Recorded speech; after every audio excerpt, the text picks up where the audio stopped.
देखिए, मूल रूप से हम लोग 4 बार कमेटी जो माननीय सर्वोच्च न्यायालय ने नामित की है, गठित की है, उसमें 2 मीटिंग पहले की गई कलेक्ट्रेट के सभागार में।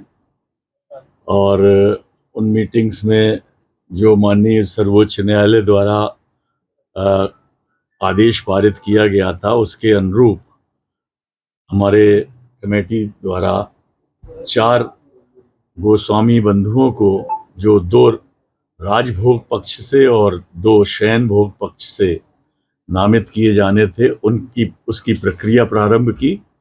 और गोस्वामी बंधुओं को तदनुसार सूचना द्वारा कमेटी के सचिव जिलाधिकारी श्री सिंह द्वारा प्राप्त कराई गई। तदनुसार कुछ प्रार्थना पत्र प्राप्त हुए।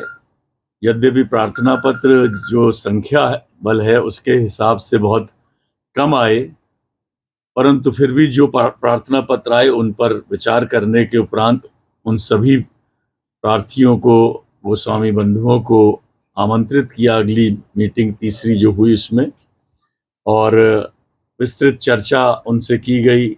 उनसे श्री ठाकुर बांके बिहारी मंदिर से संबंधित जो प्रक्रियाएं हैं, जो प्रबंधन है, जो आवश्यकताएं हैं, जो कमियां थीं, सभी पर चर्चा हुई विशेष रूप से। अंततोगत्वा सभी चर्चा करने के पश्चात कमेटी द्वारा सर्वसम्मति से 4 गोस्वामी, जैसा माननीय सर्वोच्च न्यायालय के आदेश के अनुपालन में चयनित किए जाने थे, 2 राजभोग से श्री शैलेंद्र गोस्वामी एवं श्री वर्धन जी, जो हमारे सम्मुख इस समय भी यहाँ पर आज के इस मीटिंग के समय शैलेंद्र जी भी हैं, श्री वर्धन जी भी हैं, उपस्थित हैं। और शयन भोग की ओर से श्री विजय कृष्ण जी और श्री दिनेश कुमार गोस्वामी जी, दिनेश जी भी उपस्थित हैं। विजय जी किसी व्यक्तिगत कारण से, अपरिहार्य कारणों से नहीं उपस्थित हो सके। हमारे बीच जिलाधिकारी भी उपस्थित हैं। हमारे बीच हमारे साथ जो माननीय सर्वोच्च न्यायालय द्वारा कमेटी गठित की गई है उसके सदस्य श्री मुकेश मिश्रा जी भी उपस्थित हैं। जिलाधिकारी के साथ साथ जिलाधीश मथुरा उपस्थित हैं, सीओ हैं, एसपी सिटी हैं, अन्य सदस्य हैं। कुछ सदस्य कुछ व्यक्तिगत कारणों से उपस्थित नहीं हो सके, परंतु लगभग 80-85% सदस्य आज उपस्थित हैं। तो आज जो मुख्य रूप से चर्चा हुई कि जो 11 तारीख को एक मीटिंग हुई थी, आप सभी लोगों को मालूम है, जिसका विस्तृत रूप से आप लोगों ने उसको समाचार पत्रों में और अन्य मीडिया चैनलों के माध्यम से पूरे देश भर में उसका सविस्तार विवरण दिया। तो उसमें जो बिंदु थे, कमेटी ने जो बिंदु बनाए थे, उनमें विशेष रूप से जो चर्चाएं हुई वो बड़ी ही महत्वपूर्ण और सकारात्मक चर्चाएं हुई। और मुझे बड़ा विश्वास हुआ कि इतनी अच्छी मीटिंग पहली बार हमें गोस्वामी बंधुओं के सहयोग से जो बल मिला कमेटी को, वो निश्चित रूप से श्री ठाकुर बांके बिहारी जी की कृपा थी, उनका आशीष था। जैसा वो चाहते थे वैसा कुछ एक रास्ता दिखा, और उसमें काफ़ी कुछ बिंदुओं पर हम लोगों ने सर्वसम्मति से विचार करने के उपरांत निर्णय लिया और आदेश पारित किए, और उनका क्रियान्वयन भी सुनिश्चित किया जा रहा है। धीरे धीरे वो दिखेगा आपको धरातल पर। कुछ बिंदुओं पर गोस्वामी बंधुओं के ओर से उसे ये कहते हुए कि अभी उसमें और विचार आवश्यक है, तो कमेटी ने भी ये उचित समझा कि कुछ बिंदु ऐसे हैं जिन पर पुनर्विचार होना आवश्यक है। तो उन बिंदुओं को डेफर कर दिया गया और अगली मीटिंग में उसे देखा जाएगा। इसी के साथ 11 तारीख की मीटिंग के बाद ये हुआ कि इस मंदिर प्रांगण का एक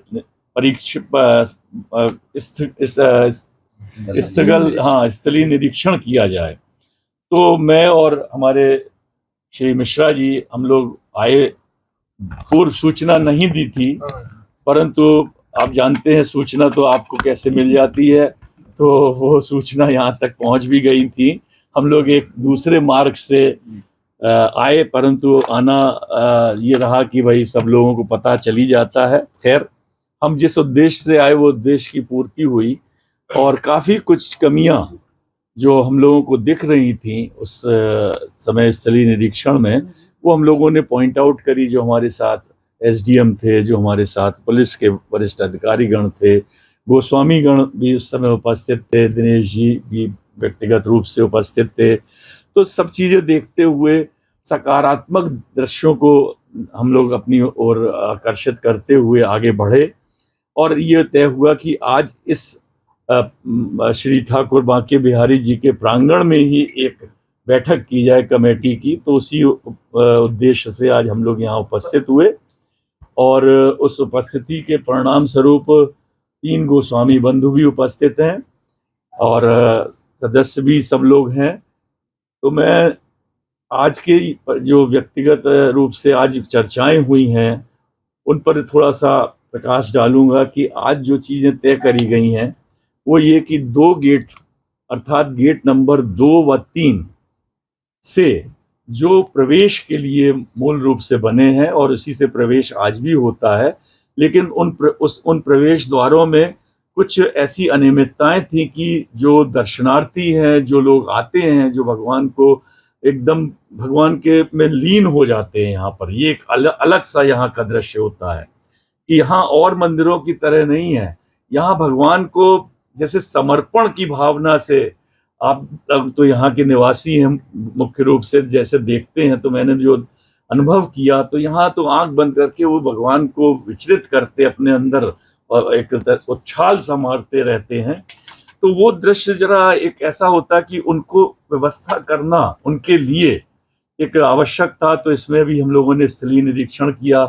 उसमें हमारे साथ जो माननीय सदस्य जी हैं, यहाँ गोस्वामी गण थे, तीनों लोग थे, दिनेश जी थे, शैलेंद्र जी थे, और आप श्रीवर्धन जी थे। सब लोगों ने अंततोगत्वा यह तय किया कि जो प्रवेश द्वार है उसमें 3 लाइन सिंगल, एक व्यक्ति एक के पीछे इस तरह से चलेगा, जिससे कि कोई धक्का मुक्की ना हो। उसमें एक बैरियर लगेगा स्टील का, जो बहुत सुव्यवस्थित ढंग से लगेगा, मजबूत लगेगा, और तीन लाइन जब चलेंगी, आप देखिए 3 लाइन में, और सीधे चलते चले जाएंगे, वो सारे लोग भगवान के सामने पहुंचेंगे। कोई ऐसा नहीं रहेगा कि पीछे खड़ा रह गया। और वो व्यवस्था ऐसी करनी है कि भगवान के सामने पहुंच के दर्शन, भगवान से के चरणों का दर्शन, भगवान के रूप का दर्शन करके, और जो बाहरी ओर से जाना है उसकी इस तरह से व्यवस्था कराई जाएगी। यहाँ अंतिम रूप से पहुंचकर खड़े होकर ये गेट नंबर 1 और ये गेट नंबर 4 इस तरह से व्यवस्था करा दी जाएगी कि इधर से जाए, 3 6 लाइन हो गई, 6 लाइनों में आगे तक बढ़ते जाए और तत्काल वहां से निकलते चले जाएं। कोई व्यवधान नहीं हो। जो वर्तमान व्यवस्था है, इसमें हम लोगों ने देखा कि करीब 8-10 फीट का गैप है। वो गैप को हम लोग आधे से ज्यादा कवर अप करेंगे और नया रेलिंग बनवाएंगे, नया रेलिंग लगवाएंगे, और इस तरह की व्यवस्था करेंगे कि हर तरह से जो दर्शनार्थी है वो दर्शन कर सके। अभी प्रारंभिक ये व्यवस्था की जा रही है, और बाहर का निकलने का रास्ता रहेगा, जिससे कि आसानी से कोई बिना किसी रुकावट के।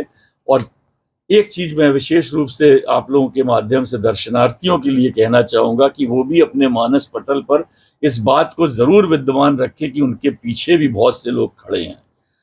जो होता ये है कि जैसे ट्रेन में जब जाते हैं तो ट्रेन से उतरने वाला पहले उतरने लगता है, तो वो व्यवधान क्रिएट होता है, जिससे आपाधापी सी हो जाती है। तो वो ना होने पाए, एक के बाद एक सीरियल से चलते जाएं, और चलते हुए आगे निकलने का भी रास्ता देख लें, दर्शन करें। दर्शन के खड़े होकर लगातार कराने और करने की प्रक्रिया बंद करानी है, क्योंकि देखिए जो खड़े होकर लोग दर्शन करने लगते हैं उससे पीछे वाले बेचारे, उनको दर्शन नहीं प्राप्त होते, जिससे वो बहुत विचलित हो जाते हैं।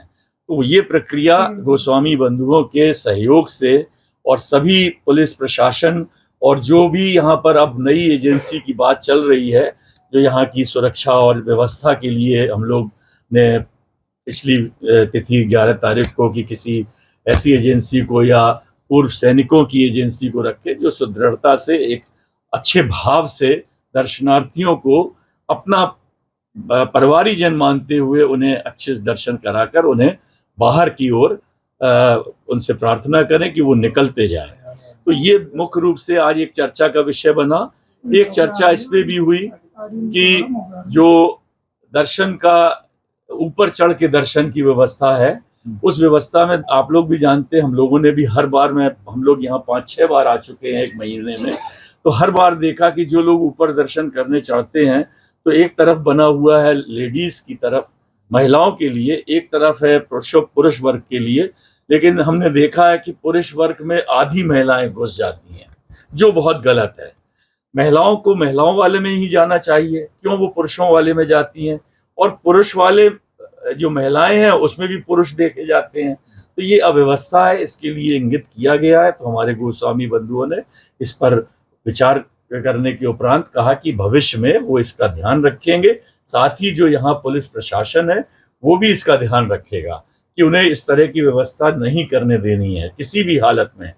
तीसरा एक मुख्य बिंदु आया, पूर्व में भी चर्चा हुई कि जितने हमारे सेवादार गोस्वामी बंधु हैं, इनके साथ लगभग प्रत्येक सेवादार गोस्वामी के साथ 10 से 15 छुटभइये, जिसको हम लोग अपनी भाषा में कहते हैं, वो चोटी बड़ी बड़ी रख के उन्हीं की तरह वस्त्र पहन के कलरफुल, वो इनके सेवक बन के वास्तव में जो दर्शनार्थी और श्रद्धालु आते हैं उनसे अवैधानिक रूप से पैसा भी लेते हैं और व्यवधान भी करते हैं।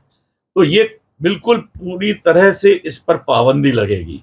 हर गोस्वामी को ये बताना होगा कि उनके साथ कौन 1 या 2 सेवा करने वाले हैं, जिससे कि उनका भी सम्मान बना रहे और कोई प्रक्रिया में किसी प्रकार का कोई व्यवधान ना हो। तो ये मैं चाहूँगा कि जो इस समय हमारे इस समिति के सदस्य विद्वान गोस्वामीगण हैं, इस पर अपने समाज में पूरी तरह से इस चिंतन को रखेंगे और इसका क्रियान्वयन हर दशा में यथासंभव 2-3 दिन के अंदर सुनिश्चित कर लेंगे। सर, खजाने को लेकर क्या है सर? देखिए, खजाने खोलने के बारे में पहले ही सब आदेश हुआ है, विस्तार से चर्चा हुई है। कुछ अभी हम लोगों ने भी देखा, हम लोगों को पता नहीं था कि कुछ खजाना जो है वो अखबारों के आप लोगों के माध्यम से पता चला कि बैंक में है। तो वो बैंक में क्या है, क्या उसका प्रोसीजर है, ये आगे की कार्रवाइयां हैं, जिसके बारे में जब तक हम लोग खुद मुतमईन नहीं हो जाएं, हम लोग उनकी जानकारी नहीं कर लें, उस पर अभी विचार या अपना कोई विचार प्रकट करना मैं समझता हूँ उचित नहीं। अगर आप ये वीडियो YouTube पर देख रहे हैं तो हमारे चैनल को सब्सक्राइब कर बेल आइकन दबाएं, और Facebook पर देख रहे हैं तो हमारे पेज को लाइक करें।